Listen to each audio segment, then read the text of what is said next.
Hey viewers, and welcome back to Exhaust Notes Australia. My name's Dan, and with us today is our very first Porsche on the channel.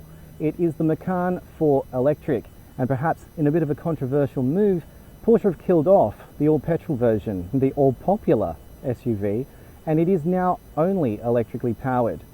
The Macan 4 is the second from the bottom with that, offering all-wheel drive, so we wonder how popular is the new generation Macan going to be? The new generation Macan is unmistakably Porsche in its appearance. The options list is quite long, and so a lot of what you see here isn't actually standard, including these massive 22-inch wheels, but it's a good, tough look for the Macan. The car we're looking at here, whilst it may start at $133,000, when I went through the online configurator, just on what I could figure out, this car drive away is at least $182,000.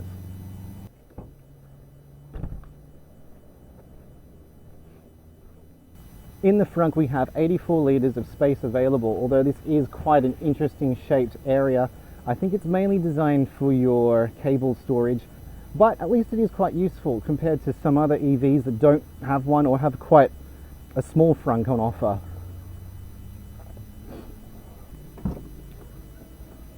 The Macan 4 Electric has a 540 litre boot capacity, which is pretty decent for an EV of this size. The subwoofer in the floor does take up a bit of space. We have the Bose audio system in this, but boot space is good. It's easy to fold down the 40-20-40 split seats just with these handles, which opens up to about 1,348 litres. With the sun coming out, the Macan's colour is really starting to shine a bit. Provence, this grey purpley shade, is a near $3,000 option on this car. With the rear styling, it's very much Porsche again, coming smoothly to the back with the signature light bar and rear diffuser. There is a deployable spoiler, but has to be done manually from inside, at least as far as I can tell. It doesn't seem to automatically come up. The lack or inclusion of a rear wiper costs you nothing, but during our wet weather time with the Macan, we definitely noticed its absence. However, if you don't look out of your rear mirror, rear window, or you just like the clean look, the option is there. Whilst this particular Macan is running on the 22-inch wheels front and rear, it's worth noting that the Pirelli P0s are wider on the back with 295 35s versus 255 40s on the front.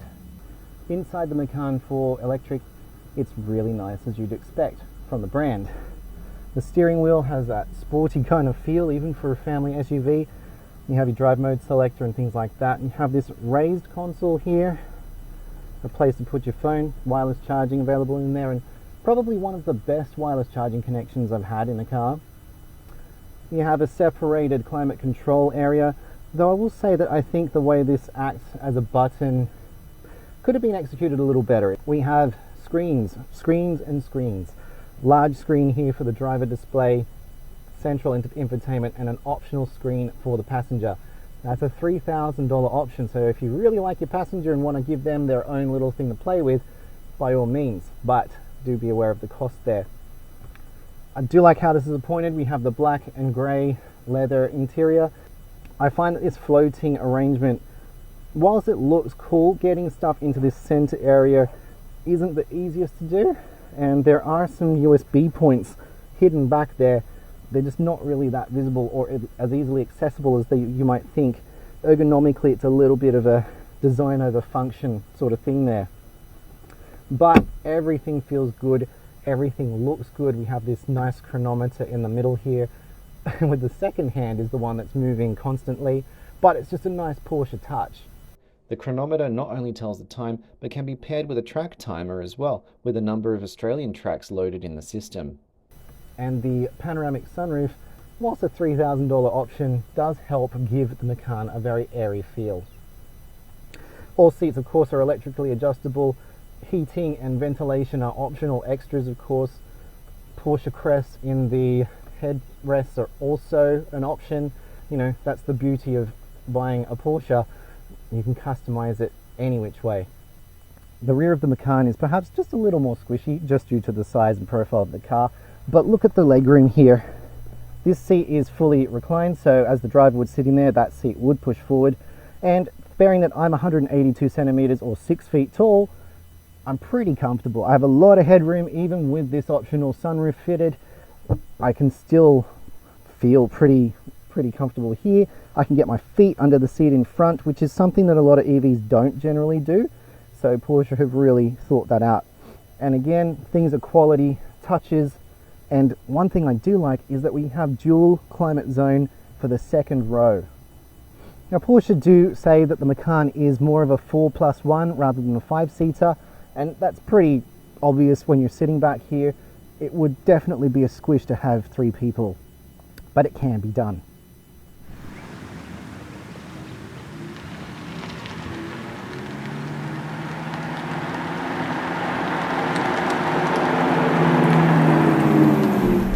So it looks and feels like a Porsche, but I guess more importantly it has to drive like one. The Macan being such a popular car in its previous generation, this one's got big shoes to fill. And look, I'm happy to say that for the most part it feels pretty good. I've got to say it drives pretty well. There's no hiding the fact that it weighs 2.3 tons. That is about 300 kilos heavier than the previous generation, but as EVs go, you kind of got to expect that. And with a 100 kilowatt hour battery too, again, you just kind of expect these things. And it's an SUV, so handling, it's not going to be a 911, but it still manages to hold up pretty well. It is quite smooth, and depending on the road surface, of course, that will change, but the tyres do hold up. The car does feel quite large, but visibility even out the back is pretty good, and of course you do have your reverse cameras and things like that to assist. There are all number of screens here, of course, this one optioned up with the extra screen for the passenger too, but they're all large and crisp, and the instrument panel is customizable. You can have your maps, you can have it showing all sorts of different information, or have quite a minimalist display too. And the optional heads-up display, I kind of wish it wasn't optional, because it just shows so much information. I think I'm not even using it to its full potential, but yeah, it just keeps your eyes on the road rather than on the screen. Turn-by-turn navigation, all that sort of stuff can come up there as well. It's actually really good. The steering wheel feels good too. It's quite a thin sort of wheel, but it is distinctively Porsche, right? And minimal buttons, but they do what they say they do. In the heated optioned models, there's a button at the bottom of the middle spoke, which can be great on those wintry days, just to warm up your hands. The drive mode selector is on this wheel, which you can just turn, and you have normal mode where everything relaxes. I've noticed actually it just makes the car rear wheel drive, so it's not using as much energy, that sort of stuff, and it's pretty good for your everyday driving around. You then switch to sport and you'll hear a bit of that hum. You get some options will come up on the screen that you can actually change it that way too. You can activate the rear spoiler if you want. You'll also hear the electronic sound humming through the cabin there. Now you can switch that off entirely, but as you might have seen when I've driven an EV, I actually like to have that. And I'm going to say that Porsche's got one of the better implementations of the electronic sound. It's got just quite a deep note to it, especially once you get accelerating. Your next mode is Sport Plus. I think this just stiffens things up just that little bit more if you're going for a bit more of a enthusiastic drive, shall we say. To be honest, I haven't noticed that big a difference between the two. And with Sport and Sport Plus, you can activate the launch control. So when we're talking about numbers here, the Macan 4 electric generally has 285 kilowatts and 650 newton meters of torque. But when you activate launch control, that jumps to 300 kilowatts to get you from 0 to 100 in 5.2 seconds. Now I have noticed that although this is a Porsche and it is an all-wheel drive, it doesn't feel lightning fast in its power delivery, and I think that's probably a good thing. There's a lot of other EVs out there that just absolutely break your back when you hit on the accelerator pedal, and sure, that can be fun, but isn't really necessary in a two-ton SUV. Your other drive mode is off-road, which you can use for a little bit of looser surfaces and things like that. You know, if you're game enough to take your Macan such places. Normal mode is where you'll find the regen in the car is also at its best, and in the Macan it is on or off, so there's no stages of regen like in some other cars. It's not an aggressive regen, so when you let off the brake it's not like it's braking heavily, but it is noticeable, and on longer trips it certainly allows for a little bit of better economy as you gain kilometers as you're driving along, sort of thing. We're at a motorway on-ramp here, first in the line. Let's see if we can have a bit of fun. What are we in? Sport Plus at the moment. Alright, let's line it up to 100.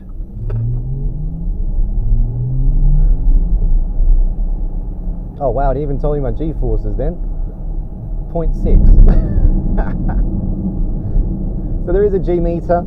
And on these screens, the passenger can actually select if it wants to display such things. At the moment, it is stuck on the radio station. I'm not sure why.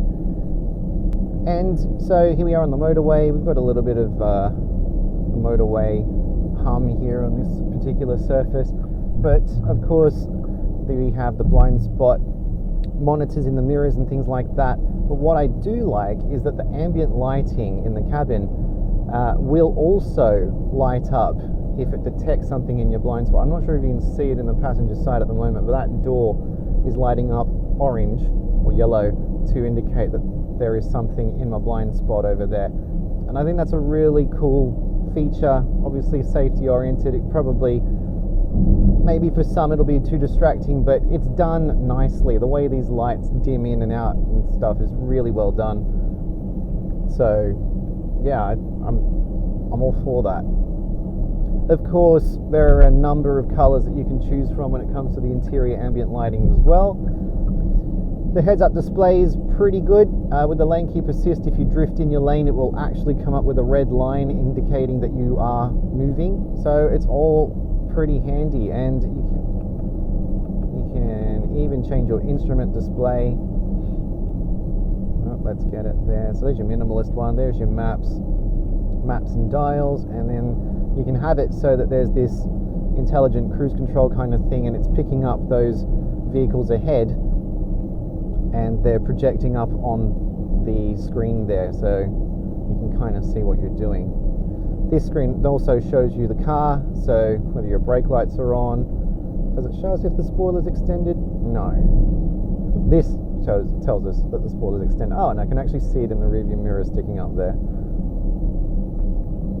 You can also have all your other information, so you've got your charge information here, currently running, what is our battery?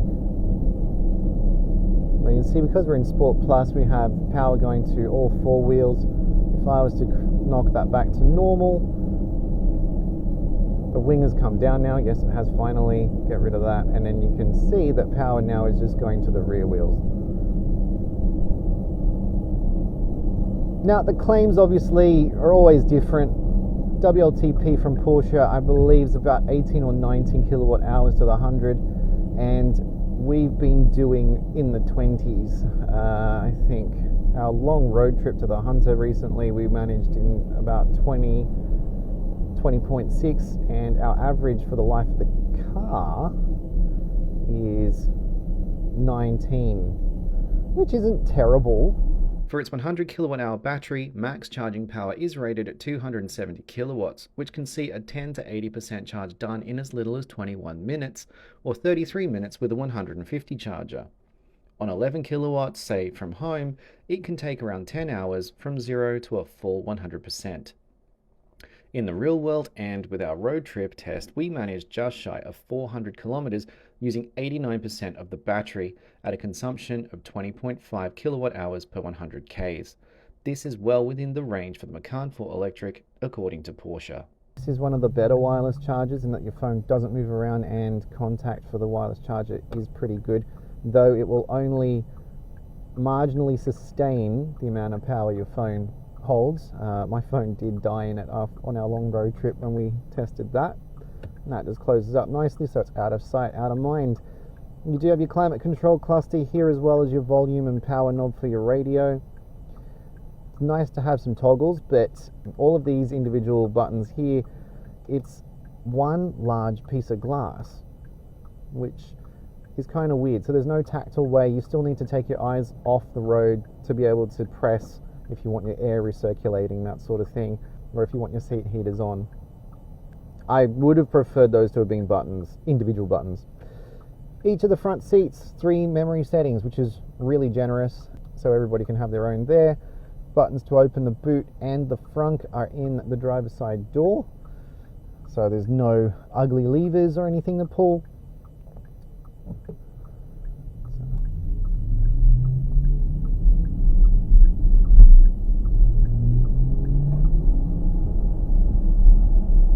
The other thing the heads-up display will do is if you do start following too close to a car in front, it will alert you of potential collision. You'll get a little warning hazard triangle hover over the car in front, which again is handy in all safety stuff. Something else we noticed was that the cruise control, whilst good, radar cruise control and everything like that, it was a little bit averse to passing a vehicle on the left. Now I'm not sure if that's some sort of safety thing built in, because in certain countries passing on that side or on the right side in a left-hand drive market isn't actually allowed. But for anyone who's driven from Sydney to the Hunter Valley would know the M1 certainly requires it sometimes, as there are a lot of people who don't know how to keep left.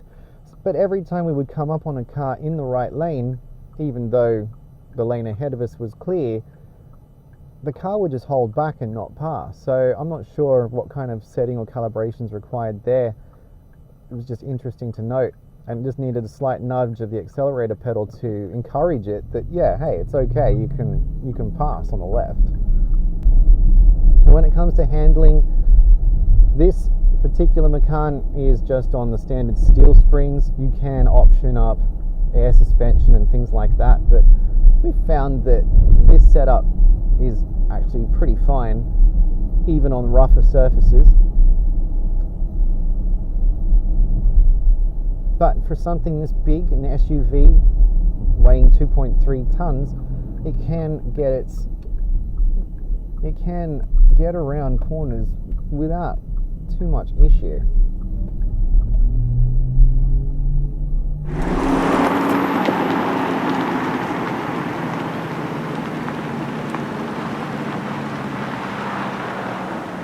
The reverse camera is pretty decent here. We have a good 360 view, and you can obviously change all your camera views, view different wings, things like that. Also, I'm not sure if this is a Porsche thing, but just getting used to this gear lever as well just takes a little bit of time there. Now for an electric car, normally you just get in, you hit the brake pedal and everything powers on, and the Macan 4 Electric does do that. But interestingly, they've given you a power button as well, so you can turn the car off via that, or you can just exit the car and lock it and it will do the same. One thing there is that if you do have the keys with you, it will tend to just do that by itself, and sometimes, well, particularly for this kind of review and wanting to take pictures of the car powered on, that's been a little bit of a tricky thing to do. Car reviewer problems. So Porsche back their cars with a simple 3-year warranty. The Macan 4 Electric needs to be serviced every 2 years or 30,000 Ks. The standard 8-year battery warranty applies as well, with 160,000 Ks attached to that. And I just wanted to go through some of the options list here that I've been able to decipher for this particular car. We know that the car comes in the Provence Dreams color, and that is a $2,880 option. You can get white or black, that's no cost. You can pay $1,800 for the shades range. You can pay $5,500 for the Legends range, and you can go up to $18,000 for the exclusive manufacturer range, if you want. I think I've discussed already that the wheels on this car, $7,780 for the 22s. You can option up different sizes though, anything from 20 to 21 inches as well. In the interior, you can have the standard black, that's no cost. Now, I'm not sure, this could be the black and chalk beige, which costs $430, but it could also be the black and beige full leather interior, which is up to $7,620. Seat heating, front and back, $790. Those color-coded side blades in the doors on the outside, $1,080. Porsche courtesy lights, $540. The panoramic sunroof, $3,110. The aluminium roof rails are $650. You've got to pair that with the silver side window trims. That's an additional $380. That electric sports sound, $860. The AR heads-up display, $4,120. The passenger screen, $2,700. The Bose audio, $2,230. Still cheaper than the other option. So as I said, that is at least $30,000 worth of options, which takes this car to $181,250 drive away in Sydney. Now, if you were to liken that to a Macan GTS from 2024, you could drive away in one of those from $141,700. And that has the 2.9 litre V6 twin turbo, 324 kilowatts, 550 newton meters of torque. It's a bit of a difference there. You could also have the 2024 Macan S with the same engine detuned at 280 kilowatts, 520 newton meters of torque from $117,000. So I'm not sure what this is. Could be a bit of a Taycan to Panamera kind of deal, and then now you have the Macan to Cayenne. But obviously the Cayenne, which still comes with a petrol motor, is a bigger car. But you can jump into one of those from $121,000 all the way up to $336,000 for a Turbo GT. Of course, these prices are for the base models of each type, but we're still looking at a roughly $20,000 difference between the outgoing petrol Macan S and the new Macan full electric. So the question remains, are Porsche hoping that all those who bought the petrol version are going to want to convert? What do you think? And so that's a wrap on the Porsche Macan 4 Electric. A huge thank you to Porsche Australia for throwing us the keys, and to Exhaust Notes Australia for letting me review it for them.